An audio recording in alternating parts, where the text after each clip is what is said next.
sotto casa, giocavamo con gli amici, facevamo delle battaglie assurde e da là mi è venuta la passione del calcio.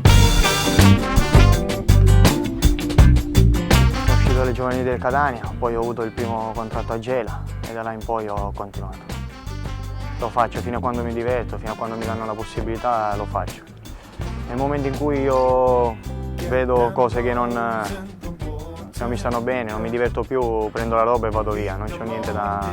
perché se non mi diverto non faccio il mio lavoro bene e non lo faccio al massimo. Perciò se in un posto sto bene, sto felice e do il massimo, se non è così vado via e basta. Come qualità qui è superiore.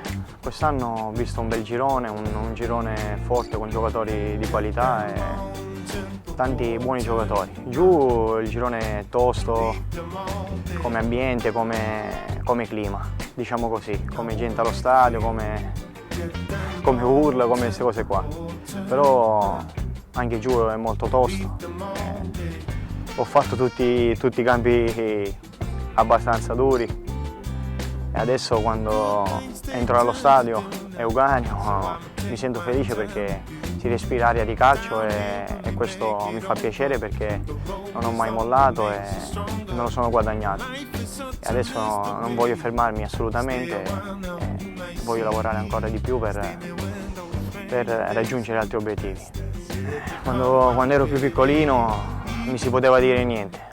Ho fatto tanti sbagli, ho bruciato tante occasioni, però io sono stato sempre me stesso. Purtroppo magari non ero pronto a livello caratteriale e mi sono bruciato questa opportunità, però grazie a Dio sono cambiato.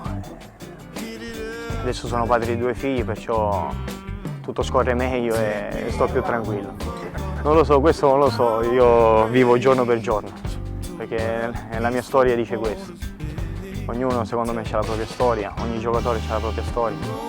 A me non mi hanno regalato niente, le ho sempre sudate le cose e voglio continuare a farle così, perché come nella vita e nel calcio c'è chi si guadagna tutto in un crocchiere di dita e chi deve sudare e deve spingere sempre. Io sono fatto così e anzi sono contento così perché ti ripeto, le cose me le sono guadagnate e voglio continuare.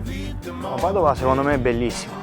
Padova, pure mia moglie è innamorata di Padova. Io mi sono trovato benissimo, poi vivo ad Abano, perciò in un posto tranquillissimo, bellissimo e veramente la mia famiglia è contentissima. Perciò ti ripeto, se le cose dovessero continuare così non c'è motivo di cambiare, perché Padova secondo me è una delle piazze più belle per giocare a calcio. C'è una società molto sana, molto seria che vuole fare calcio, a mio avviso, un gruppo molto forte, molto coeso, perciò secondo me ci sono tutti i presupposti per fare bene.